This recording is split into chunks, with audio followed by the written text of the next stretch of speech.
नमस्कार, चैतन्य शिरोळे साहेब, आपलं स्वागत आहे. नमस्कार सर. MCCI मेंबर्स लॉन्च मध्ये आपलं स्वागत आहे. आणि आम्ही MCCI तर्फे एक नवीन मालिका चालू केली आहे, व्हिडिओ मालिका. तिचं नाव आहे उद्योगधंदा कसा काय. थोडक्यात बसून गप्पा मारायच्यात, उद्योगधंदा कसा काय चालू आहे यावरती. पण त्या गप्पा सुरुवात करण्यापूर्वी आपण थोडंसं जाणून घेऊयात आपल्या कंपनीविषयी. आपली कंपनी काय आहे, तिची उत्पादनं किंवा सेवा ह्या कुठल्या क्षेत्रात आहेत, इथनं सुरुवात करूया. माझ्या कंपनीचं नाव आहे फिटवेल गॅस्केट कंपनी. हा युनिट मी 1985 मध्ये चालू केला होता. तर ह्या कंपनीमध्ये पूर्वी आम्ही जेव्हा चालू केलं होतं तेव्हा आम्ही एस्बेस्टोस गॅस्केट बनवत होतो. आणि we always thought that we should be recognised as a different player in gasket industry. तर मी इनिशिएटिव्ह घेतला की आपण एस्बेस्टोसमध्ये तर आज OEMला देतो, पण how we can turn around this company by going for new product line. आणि मी नॉन एस्बेस्टोसमध्ये त्या क्षेत्रामध्ये अमेरिकन कंपनीवर काम करून शिरलो. आणि ते शिरल्यामुळे मग मला रेकग्नेशन सगळीकडे मिळालं. आणि दृष्टिकोन आमच्याकडे कंपनीच्या स्पेनिटचा स्मॉल स्केल कंपनी, लोक एवढं म्हणतात की हा पण आहे, दुसरा पण आहे, तिसरा पण आहे, असं नॉर्मली तुलना केली जाते. तर माझा उद्देश कंपनी चालू करताना हाच आहे की मी एक प्रोडक्ट चालू करेन and how I can upgrade the technology. ह्याच्यावरती मी काम करतो. आपण सांगितलं 1985 साली सुरुवात झाली. जी, बऱ्यापैकी 35-38 वर्ष झाली सुरुवात करून. जी, याच्या अगोदर आपल्या घरामध्ये उद्योगाची काही पार्श्वभूमी होती? नव्हती. मी actually this is the first generation. हे उद्योग सुरुवात करावं असं का वाटलं, किंवा मराठी उद्योजकाला उद्योग सुरू करताना काही वेगळ्या अडचणी येतात का, की नसतात, की सर्व उद्योजकाला एकच अडचणी असतात? आणि एक मराठी उद्योजक म्हणून तुम्हाला काय ते प्रसंग होते ज्यातनं वाटलं की आपण नवीन उद्योग आपला सुरुवात करावा, आपण नोकरी करून नये उद्योग करावा? हे सगळं ॲक्च्युली घरचे जे वळण म्हणायचे, because my father was in government service. आणि वडील नेहमी म्हणायचे की सर्व्हिस कर, पण you see to that after you learn the basics if you can start your own industry. Because आणि कसं झालं, माझा बॅकग्राऊंड कसं होतं, because I studied in Mumbai. माझं एज्युकेशन मुंबईला झाल्यानंतर मी नोकरी पण केली. आणि महाराष्ट्रीयन लोक जे आहेत ते दुसऱ्या प्रांतामध्ये जायला घाबरतात, but I was the first one.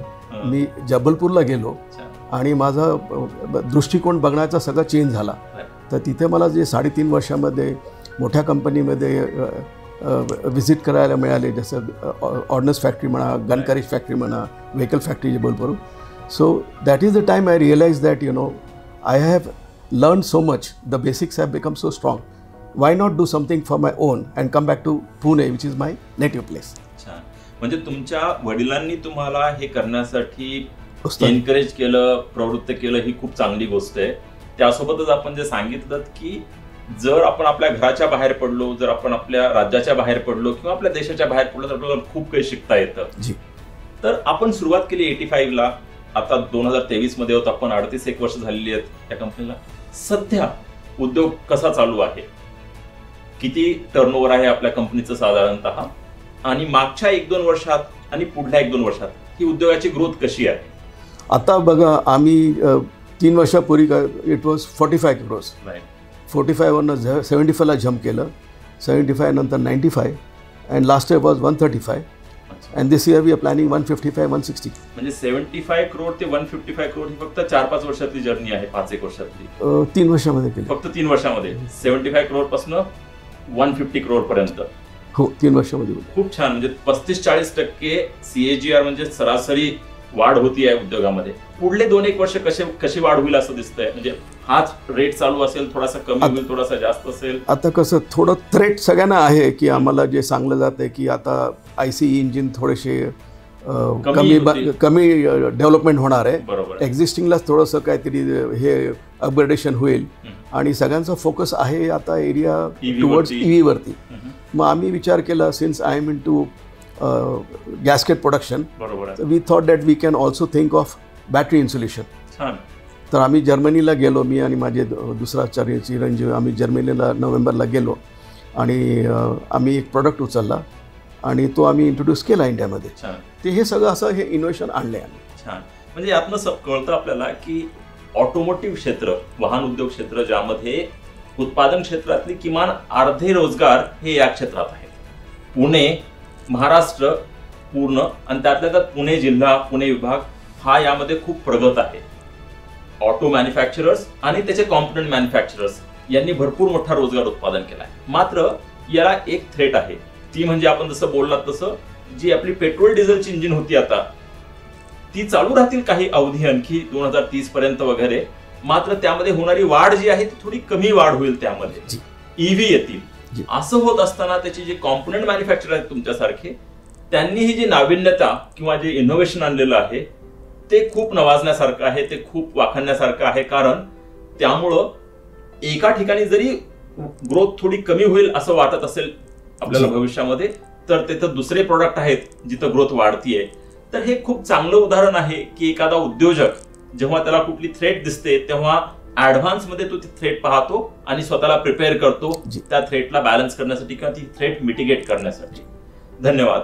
मला एक सांगाल तुम्ही की जो उद्योग आहे सध्या 150 करोड रुपये आपण समजूया साधारणतः, त्यातला किती टक्के रेव्हेन्यू आपला हा निर्यातीतनं मिळतो?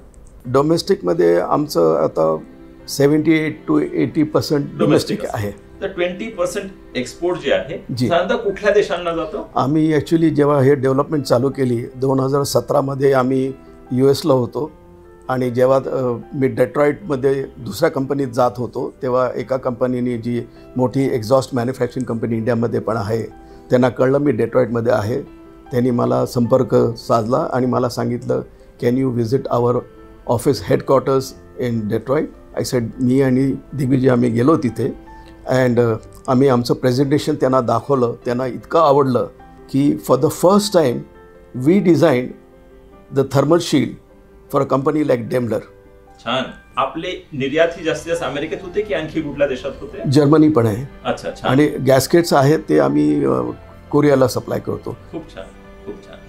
हे जे आता नवीन जे ईव्हीचं युग येतंय किंवा काही काळानंतर हायड्रोजन फ्युएलचं युग येईल, यामध्ये आपण सांगितलं की नवीन इनोव्हेशन करून आपण नवीन प्रोडक्ट कसे आणतायत, थर्मल शीट्स वगैरे आपण कसे आणतायत इथं, ज्यामुळे सेफ्टी सुद्धा वाढेल आणि त्यामध्ये उद्योगाला सुद्धा थोडीशी मदत होईल.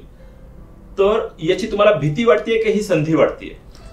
आता कसं झालंय, इंडस्ट्री चालवतो तर चॅलेंजेस दररोज येतात. जेव्हा वेळ येईल तेव्हा I think we will be able to cope up with that situation. बरोबर. This is what the. हे खूप महत्वाचं. उद्योग चालवताना ना कुठल्याही एक गोष्ट चॅलेंज म्हणून थांबता येत नाही. त्या चॅलेंजचं कसं अपॉर्च्युनिटीमध्ये किंवा संधीमध्ये रूपांतर करायचं यालाच उद्योजक म्हणतात. त्यामुळे समजू शकतो.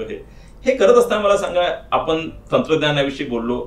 आपली ओळख म्हणजे तंत्रज्ञानामध्ये नाविन्यता आणणं हीच आपण आपली ओळख ठेवलेली आहे, हे मी समजू शकतो. आपण बोलताना हे सुद्धा सांगितलं, नेहमी आपण वारंवार उल्लेख करताय की टीम म्हणजे तुम्ही, तुमची मुलं, त्याशिवाय तुमचे इतर कलिग्स, इंडस्ट्रीमधले कलिग्स, वर्क करणारे कलिग्स, तुमचे क्लायंट, या सर्वांचा सहभाग आहे, हातभार आहे, हे तुम्ही नेहमी सांगताय. त्यासोबत मला सांगा, लोक एकत्र किती काम करतात तुमच्या कंपनीमध्ये सध्या? आता माझ्याकडे ऑलमोस्ट स्टाफ जेव्हा आहे म्हणजे engineer, GM, vice president level, माझ्याकडे ऑलमोस्ट 75 आहेत. टोटल स्ट्रेंथ 400ची आहे माझी. बाकीचे कॉन्ट्रॅक्च्युअल वर्कर्स आहेत. पण आम्ही ते जे लोक आहेत त्यांना चांगल्या प्रमाणे आम्ही त्यांना ट्रेन करतो आणि शक्यतोवर आम्ही बघतो की त्यांचे जे पण आहेत त्यांना आपण आपलं चांगलं व्यवस्थित सांभाळलं. So they will also contribute to the growth of the company. आणि आम्ही त्यांना मेडिकल फॅसिलिटी सगळं जे आपल्याला बेस्ट प्रॅक्टिसेस जे करता येईल ते आम्ही आम्ही सुद्धा हेच सांगतो नेहमी MCCIचे जे मेंबर्स आहेत त्या सर्वांना की आपले परमनंट एम्प्लॉई सोबतच इतर एम्प्लॉईज आहेत त्यांना सुद्धा प्लीज प्लीज प्लीज तुम्ही नक्की सोशल सिक्युरिटी सर्व्हिसेस देत चला, जेणेकरून एक इंडस्ट्रीमध्ये चांगलं वातावरण राहील.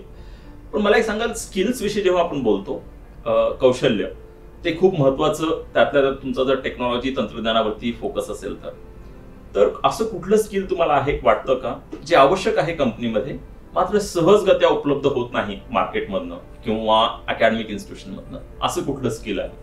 आता काय झालंय की बेसिकली डिझाईन जो आहे department, that is the most crucial department. पूर्वी मोठे सॉफ्टवेअर वापरत होतो, पण आज आम्हाला CATIA वापरावं लागतं, ऑल्टेअर वापरावं लागतं. AutoCAD is very simple.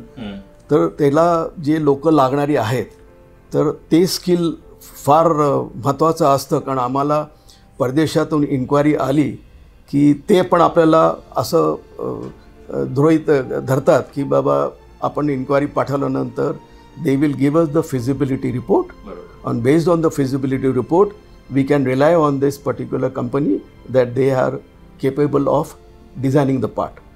तर तिथे आम्हाला असं जाणवते की मुलं मिळतात पण शिकल्यानंतर मोठ्या कंपनी त्यांना ॲब्झॉर्व केलं जातं.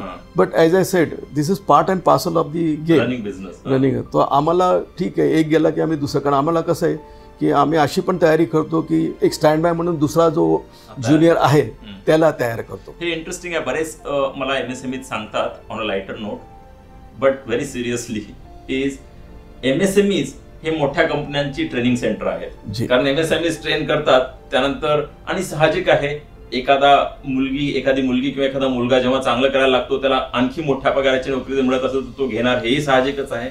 आणि ती मोठी कंपनी देणार हे सुद्धा साहजिकच आहे. ते थांबू शकत नाही, थांबवायलाही नको. मात्र ही रियालिटी सुद्धा समजून घ्यायला हवी की लघु मध्यम उद्योगांना जास्त चॅलेंजेस असतात लोक रिटेन करून ठेवण्यासाठी.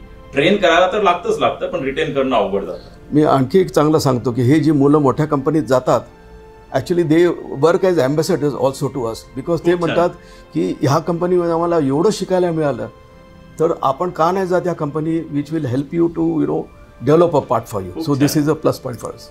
खूप छान. मी हे मागच्या मुलाखतीमध्येच मी बोलत होतो, हे मला आठवलं की नारायण मूर्तींनी याविषयी खूप चांगलं वाक्य बोललं. हे त्यांनी बोललेलं वाक्य आहे की जेव्हा केव्हा तुमचे एम्प्लॉईज तुम्हाला सोडून जातात तेव्हा ते तुमचे अँबॅसेडर बनले पाहिजेत. तुम्ही जर त्यांना चांगलं ट्रीट केलेलं असेल तर ते नक्की तुमचे अँबॅसेडर बनून राहतील आणि ते तुमच्याविषयी चांगलं बोलतील, तुमची इमेज, तुमचा प्रोफाईल, तुमचं ब्रँडिंग या सर्वासाठी मदत करतील. तर आपण लोकांविषयी बोललो किंवा जी लोक आपल्याकडे काम करतात त्याविषयी बोललो. गव्हर्नमेंट इम्पॉर्टंट एलिमेंट, MSMEs आणि गव्हर्नमेंटचं जे इम्पॉर्टंट इंटरॅक्शन असतं, मला एक सांगाल यामध्ये आपलं कुठलं इंटरॅक्शन गव्हर्नमेंट सोबत झालंय का? कुठल्याही स्कीमच्या बाबतीत किंवा कुठल्या स्कीमचा बेनिफिट आपण घेतलाय का, किंवा तो मिळालाय का, किंवा तो कसा घ्यायला हवा याविषयी काही? ॲक्च्युली आम्ही एक्सपोर्ट जेव्हा करतो तेव्हा आम्ही इम्पोर्ट लायसन्स घेतो, तो बेनिफिट घेतो, रॉटेपचं घेतो, ड्युटी ड्रॉबॅक घेतो. आणि दुसरं म्हणजे आपली कंपनी जर चांगली चालत असेल तर आपण बँकेकडे पण चांगले इंटरेस्ट रेट घेऊ शकतो. So this is what we try to. कसं होतं हे जर समजावून सांगाल, कारण बऱ्याच लोकांना वाटतं की बँकेमध्ये आपला इंटरेस्ट रेट जास्त आहे, तो कसा कमी करायचा किंवा त्यासाठी काय करायला हवं, किंवा बँका कमी कधी करतात इंटरेस्ट रेट, याविषयी थोडंसं बोलायला आपण. हे ॲक्च्युली बँक कधी तुम्हाला मदत करते की तुमचं बॅलन्स शीटवरती सगळ्यांचं महत्त्व तिथे असतं की whether the company is disciplined and whether we can take the risk of funding the company. तर त्याच्यामध्ये and it is again the skill of the individual, because if I am going to borrow money I also have to give him a proper projections, show him the orders that I have got in my order book, आणि हे सगळं बघून मग ते bank पण आम्हाला तर मी तर म्हणतो 5-7 वर्ष मी स्टेट बँकेशी आहे, येस बँकेशी आहे, आम्हाला असं कुठे अडचण नाही आली. आम्ही एव्हरी इयर नवीन मशीन्स ॲड करतो. कारण आता नाही की छोटा उद्योग असताना तेव्हाही नव्हती. छोटा उद्योग असताना जेव्हा मी कंपनी चालू केली तेव्हा मला त्रास झाला होता. तर त्याविषयी बोलूयात आपण. तर तो त्या त्रासातून आपण कसं बाहेर पडलात किंवा त्यावेळी काय करायला लागलं? म्हणजे कसं आहे की बँकेने तेव्हा माझी तेव्हा सेंट्रल बँक ऑफ इंडिया होती, फार कॉन्झर्वेटिव्ह बँक होती. तर तिथे आपल्याला बँकेला जेव्हा आपण CMA रिपोर्ट देतो, प्रोजेक्शन देतो, ते अचीव्ह केलं की त्यांना पण बरं वाटतं. आणि बँक काय बघते की कॉन्फिडन्स लेवल वाढवायला they only ensure that whatever I am going to predict my sales ते करतोय आपण, तर त्यांना नक्कीच विश्वास वाढेल त्यावर. तर हे झालं गव्हर्नमेंट विषयी. एक लघुमध्यम उद्योग म्हणून आपला संपर्क नेहमी ह्या मोठ्या कंपन्यांशी येतो. OEM ला आपण सप्लाय करतो भारतामध्ये, भारताच्या बाहेर. त्यातल्या भारतामध्ये डिलेड पेमेंट हा इश्यू आहे का? असेल तर तो कितपत आहे? म्हणजे आपण सप्लाय केलेले गॅस्केट्स जेव्हा OEM कडे जातात तेव्हा आपल्याला वेळेवर म्हणजे 45 दिवसामध्ये पैसे मिळतात का? ना, हा इश्यू पण आम्हाला फेस झाला. काय OEMs आम्हाला ऑन टाइम पेमेंट देत होते. कारण आमचं कसं आहे, आमचे इम्पोर्ट्स असल्यामुळे आणि आम्हाला पण आमचे जे रॉ मटेरियल सप्लायर्स आहेत सगळे मोठे आहेत आमचे सप्लायर्स, तर आम्हाला त्यांना पण ऑन टाइम पेमेंट द्यावं लागतं. तो हा गॅप राहायचा. पण आम्ही त्यांना जाऊन कन्व्हिन्स करायचो की जर तुम्ही आम्हाला टाईमली पेमेंट नाही दिलं आणि सर्टन इन्स्टन्सेस आम्हाला ॲडव्हान्स पेमेंट करावं लागतं, जिथे फॉर एक्झाम्पल ॲल्युमिनियम आहे, स्टेनलेस स्टील आहे, तर आम्हाला आमचं OEMशी किंवा आमचे जे Tier 1 सप्लायर्स आहे त्यांना आम्हाला नेहमी सांगावं लागत होतं की पुढचा लॉट तुमचा अफेक्ट होईल जर तुम्ही मला नाही दिलं, तर how can I import the consignment if you don't pay. Convince करू. असं करता करता आय रिमेंबर लोक जे 120 डेजला देत होती मला, ते सगळे 60 डेजमध्ये आले. छान, खूप छान, खूप छान. मला एक शेवटचा प्रश्न विचारायचा आहे की एखादा जो उद्योजक किंवा ज्याला उद्योजक बनायचंय, एखादा छोटा उद्योजक किंवा एखाद्याला ज्याला उद्योजक बनायचंय, असा व्यक्ती जर हे ऐकत असेल ही मुलाखत, तर तुमच्याकडनं त्याला काय सल्ला असेल? एक मराठी व्यक्ती ऐकतोय ही मुलाखत, त्याला काय सल्ला असेल उद्योजक बनण्याविषयी? त्रास घ्यायची तयारी ठेवायची आणि समजा तुमचं फोकस आहे की I have to be an industrialist, he has to work very hard, dedication लागेल, फोकस लागेल आणि सॅक्रिफाईस करावं लागेल. And every day is a new beginning and he can definitely achieve. खूप छान, खूप खूप धन्यवाद. तर ही कहाणी आहे चैतन्य शिरोळेजींची, जी सुरुवात झाली 1984-85च्या काळामध्ये.